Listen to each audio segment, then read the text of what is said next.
and that means there's credible threats against their lives, and those threats originate from India. बिस्मिल्लाहिर्रहमानिर्रहीम। Canada में होने वाले G7 के इजलास में जो कुछ मोदी साहब के साथ हुआ उसकी मिसाल भी कम ही मिलती है। इस पूरी G7 इजलास की कवरेज के दौरान बैनुल-अक़वामी मीडिया ने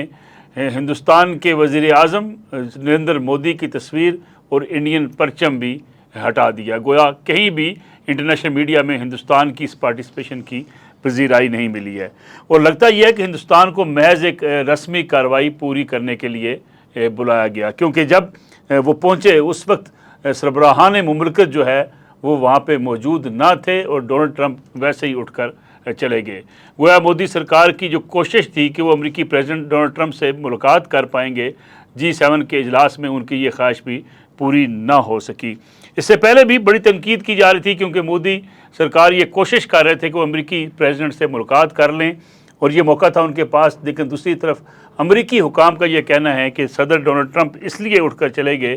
कि इस वक्त ईरान और इजराइल के माबैन जो जंग जारी है उन हालात के पेश नज़र उन्हें पहले जो है इस इजलास से जाना पड़ा। देखा जाए तो G7 के इन ममालिक में जो दुनिया के तरक्की याफ्ता ममालिक हैं, दुनिया के अमीर ममालिक हैं, इनके होने वाले इस G7 इजलास में मुख्तलिफ ममालिक को मदऊ किया जाता है। हिंदुस्तान भी उसमें एक अहम उनके जो है वो मदऊ रहा है हमेशा पे। और ख़ास तौर पे अगर देखा जाए तो 2024 में जब इस इजलास के दौरान जो है इंडिया को मदऊ किया गया, तब तुर्की को भी, अफ्रीकी ममालिक को भी, अर्जेंटीना को भी इस इजलास में और ब्राज़ील को भी बुलाया गया था। लेकिन इस पूरे इजलास की जो कार्रवाई जारी है और इसकी जो इस वक्त बैनुल-अक़वामी मीडिया में कवरेज है उसमें हिंदुस्तान हमें कहीं नज़र नहीं आता। गोया दुनिया ने हिंदुस्तान को उसके जारहाना जो अज़ाइम है उस पर एक सबक दिया है, उस पर एक पैगाम दिया है, और ख़ामोश पैगाम यही है कि हिंदुस्तान के जारहाना अज़ाइम जो हैं वो दुनिया के लिए काबिल कबूल नहीं हैं। इस तरह हिंदुस्तान का मीडिया हो, हिंदुस्तान के सियासतदान हो, बड़ी कड़ी तनकीद कर रहे हैं इस वक्त मोदी सरकार के ऊपर कि मोदी सरकार ने अपनी पॉलिसियों की वजह से हिंदुस्तान को आलमी सतह पर तनहा कर दिया है। वो हिंदुस्तान जो दावेदार था कि उसे आलमी सतह पर पजीराई मिल रही है, उसकी बढ़ती मईशत और उसके तरक्की की तरफ बढ़ते हुए कदम जो है वो दुनिया को उनकी तरफ राग़ब कर रहे हैं, और इसलिए हिंदुस्तान को बहुत से अहम इजलासों में बुलाया जाता है। लेकिन जिस तरीके से G7 में हिंदुस्तान के साथ रवैया अख्तियार किया गया उससे बाज़ार ये नज़र आता है कि हिंदुस्तान की हुकूमत, मोदी सरकार की हुकूमत हिंदुस्तान के लिए कितना बड़ा नुकसान जो है वो पैदा कर रही है।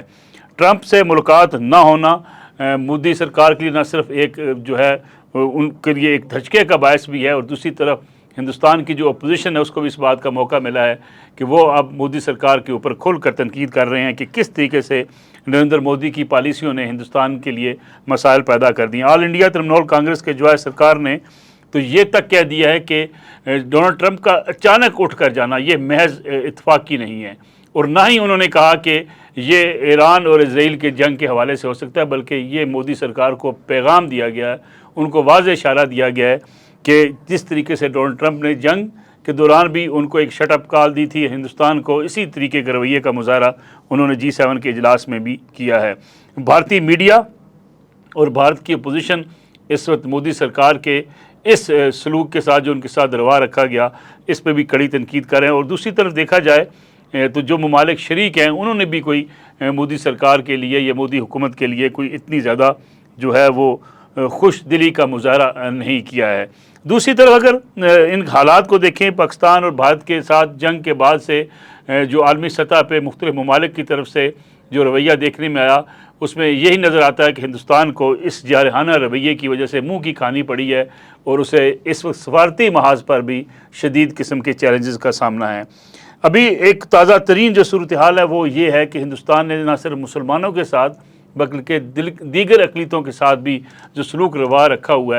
है उसमें अब तेज़ी आती चली जा रही है। महाराजा रणजीत सिंह की बरसी पर आने वाले जो उनके सिख यात्री होते हैं उन्हें भी पाकिस्तान आने से रोक दिया गया है, और वहाँ की जो इस वक्त कमेटी है श्रोमणी गुरुद्वारा प्रबंधक कमेटी, उसने तमाम तर कागजात जमा होने के बावजूद जो सिख यात्री उन्हें जमा करवा दिए थे, अपनी सारी सफरी दस्तावेज़ात जो है वो दे दी थी, और वो इस बरसी में शिरकत के लिए आ रहे थे, क्योंकि 29 जून को ये बरसी हर साल मनाई जाती है। लेकिन मोदी सरकार ने ان پر پابندی عائد کر دی ہے کہ وہ اس برسی میں شرکت نہیں کر سکتے، جس کی وجہ سے سکھ برادری کے اندر بھی اس وقت سخت تشویش پائی جاتی ہے، اور خاص طور پہ جو بیرون ملک